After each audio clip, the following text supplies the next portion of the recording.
M'appelle Whitley, at JI 32 ends. Jimmy tenais dans le petit salon des sièges de la chapelle sainte. Agnes, me regardant dans un miroir qui avait vu défiler une centaine de mariés avant moi, et Genie ressentais quan vidi angosant là où la joie aurait dû erter. Ma robe de mariée m'allait parfaitement. Mes cheveux étaient épinglés exactement comme elle avait répété, et mon bouquet de roses blanches tremblait légèrement entre mes mains, car j'entendais la voix de mon père à travers la mince cloison, assez fort pour que la moitié des invités l'entendant aussi. Il travaille dans un entrepôt, disait mon père à mon oncle, sans même prendre la peine de baisser la voix. Un entrepôt. Ma fille qui appaus un moins-que-rien, qui conduit un chariot élévateur pour gagner sa vie. J'ai fermé les yeux et respiré profondément, comme je le faisais depuis 8 mois. Depuis que j'avais présenté Julien à ma famille pour la première fois, ils ne lui avaient jamais laissé sa chance. Ma mère lui avait demandé, devant tout le monde à Thanksgiving, s'il avait de véritables projets d'avenir. Comme si il avait sur ses du jeunes frères et sœurs, après la mort de ses parents dans un accident de voiture. Alors qu'il en avait 19 ans, n'était pas un projet, n'était pas une vie, n'était pas la preuve exacte du genre de homme qu'il était. Mon père avait refusé de lui serrer la main la première fois qu'ils s'étaient rencontrés, et il n'y s'était jamais redausé depuis. Les mains calleuses de Julien, son appartement modeste et son travail stable et sans éclat le rendient invisible à leurs yeux, indigne de leur respect, mais moi, l'aimais. J'aimais qu'il se souvient toujours de comment je prenais mon café. J'aimais qu'il ate roulé, 4 heures, sous la neige just pour m'apporter de la soupe, quand j'étais malade.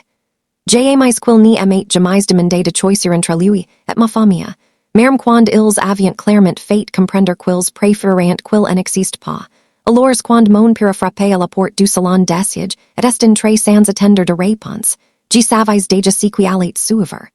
Ton grand-père n'est pas là, et-il dit d'un ton froid. Il avait une partie de golf. Et franchement, Whitley, moi non plus je n'y conduirai pas à l'hôtel. Je n'y vais pas me tenir devant 200 personnes et faire semblant d'être fier de ça. J'y regardais fixement, attendant qu'il rit, qu'il me dise que si était une blog, my son visage est resté froid et déterminé. Papa, s'il te plaît, et I chuchoté. C'est le jour de mon mariage. Marquait out seul. C'est ce qui arrive quand on appaus un moins-que-rien. Il a dit cela avec une telle désinvolture, comme s'il commentait la médio, puis il a tourné les talons et s'est dirigé vers la chapelle. Un instant plus tard, à travers la porte entrouverte, l'ai vu s'installer dans un banc tout au fond. À côté de ma mère, les bras croisés, la main levée, se positionnant comme un spectateur venu profiter d'un spectacle. La coordinatrice du mariage est apparue à mes côtés, le visage incertain, me demandant si je voulais reporter la cérémonie, si je voulais que quelqu'un d'autre prenne le relais. J'ai regardé au-delà d'elle, vers les portes closes de la chapelle, vers le brut étouffé de 200 invités qui attendient, vers Julien, quelque part de l'autre côté, déjà debout à l'hôtel, si demandant probablement si qui prenait tant de temps, et quelque chose en moi est d'ursi. Genie laisserais pas la cruauté de mon pour me voler cette journée. Genie lui donnerais pas la satisfaction de me voir m'effondrer. Non, aig dit en redressant les épaules. G marcherais seul. Les portes si sont ouvertes, la musique résonnait, et toutes les terres si sont tournées vers moi. J'ai serré mon bouquet, et j'ai commencé à avancer dans l'allée, seul, mes talons résonnant contre la vieille plancher de bois. Les yeux fixés droit devant Sir Julien, figué à l'hôtel, la maquille serrée, comprenant visiblement ce que mon père venait de faire. Je sentais les murmures si répandre parmi les invités, sentais les regards glisser sur le côté vide à mes côtés, cherchant le pire qui aurait dû errer là ni trouvant qu'un espace vide.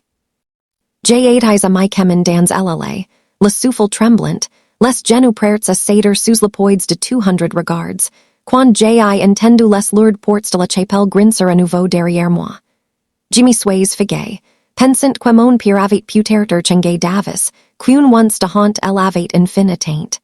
Mais quand je me suis retourné, c'est que j'ai vu arrêter mon cœur. Trent Inconnus en costume gris, sont entrés, et si sont alignés des du côtés de l'allée. Si déplacent avec une précision commiette délibérée, qui fait taire tout la chapelle. Ils portent des costumes gris anthracite identiques, le visage solennel et uni, et si sont positionnés épaule contre épaule along des durangays de banks, comme un mur de témoins silencia. Des exclamations ont parcouru l'assemblée. Ma mire est à moitié levée de son siège. L'expression suffisante de mon père est fissurée en confusion. Elle undue, un homme grand aux cheveux argentés, avec la prestance de quelqu'un habitué à erder hobby, est rareté juste à côté du dernier rang.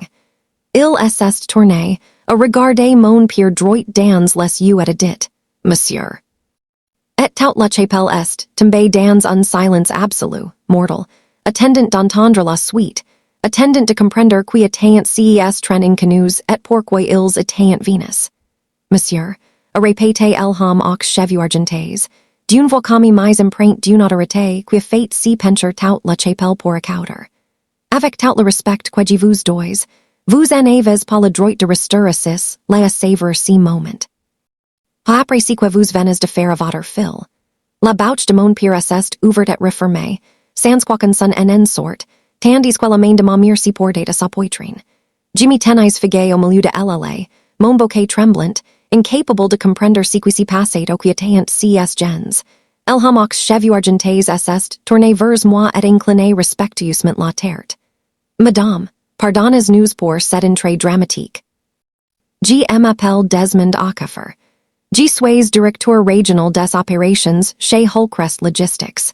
Si nom nimi de cette reine, jusqu'à ce que je vois le visage de Julien à l'hôtel, pale de choc, les yeux brillants alors que la reconnaissance est installée. Holcrest Logistics, c'est l'entreprise pour laquelle travaillait Julien. Desmond Ackerfer était le supérieur du supérieur de Julien, un homme que Julien en avait mentionné quelques reprises, toujours avec un respect discret. Il y a 6 ans, a poursuivi Desmond, sa voix est ferme pour atteindre chaque recoin de la chapelle silencieuse.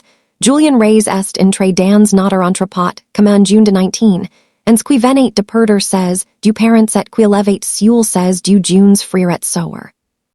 Il a accepté tous les quarts de travail qu'on lui proposait. Il n'y est jamais plainte. Il a formé de nouveaux employés sans qu'on le lui demande, repéré des manquements à la sécurité qui nous ont évité des poursuites judiciaires, et discrètement guidé une douzaine de jeunes hommes qui en avaient nulle part ou alors. Il y a 2 ans, quand notre site de Denver était sur le point de fermer et de mettre 400 personnes au chômage, c'est Julien qui repensait tout, notre processus de qu'il et sauver cet établissement. C'est, sans exagération, l'un des employés les plus extraordinaires que j'ai eu en 30 ans de carrière. J'ai senti des larmes couler sur mes joues, non plus de tristesse, mais de quelque chose de plus plein, comme une fierté qui s'ouvrait dans ma poitrine. Desmond a désigné les 30 personnes alignées le long de l'allée.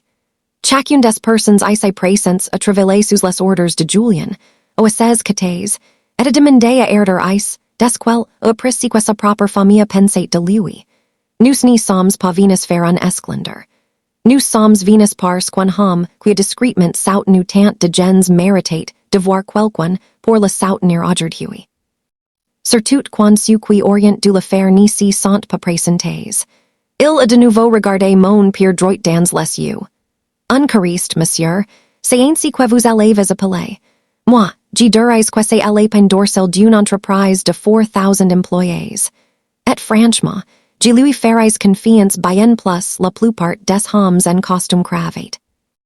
La chapelle a éclaté, en un murmure suivi de quelques applaudissements à parts qui ont grandi, et j'ai vu le visage de mon père si vider de tout son arrogance, remplacé par quelque chose de petit et de honteux, quelque chose qu'il n'y s'attendait visiblement, pas à ressentir devant 200 témoins. Ma mère fixate ses mains, incapable de croiser le regard de qui que ce soit.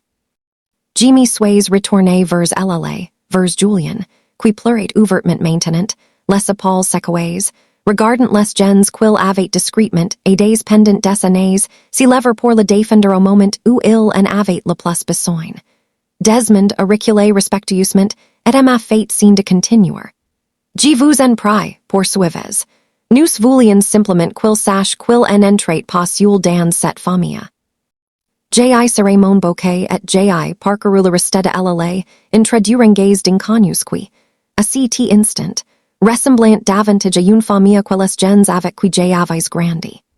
Quand ji rejoint Julien, il a pris mes mains et m'a chuchoté qu'il aimait, l'avoir brissé, et je lui ai chuchoté en retour que je n'avais jamais été aussi fier de devenir sa femme. La cérémonie a repris, mais elle était différente maintenant, chargée de quelque chose d'électrique, quelque chose que tout la salle avait vu et n'oublierait jamais. Quand elle efficient a demandé si quelqu'un s'opposait à si mariage, le silence était si complète qu'on aurait pu entendre vaciller les flammes des bougies, et j'ai jeté un regard à mon père, qui a gardé les yeux baissés, et en a rien dit du tout. Nous avons échangé nos voix, et quand Julien a glissé la bague à mon doigt, tout la chapelle est levée en applaudissant.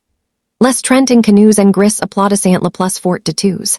À la réception, mon père est venu me voir une fois, raid, et a marmonné quelque chose qui ressemblait presque des excuses, quelque chose à propos du fait qu'il en avait pas réalisé, qu'il avait eu tort.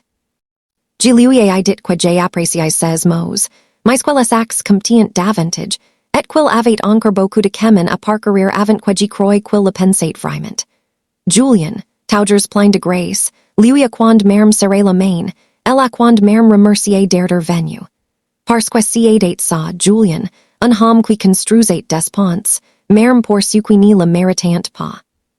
Plus tard dans la soirée, dansant sous les guirlandes lumineuses, dans les bras de Julien, j'ai réalisé que mon père avait passé des années à essayer de me convaincre que Julien n'y valait rien. Alors qu'en réalité, Julien valait bien plus que si que mon père n'y comprendrait jamais.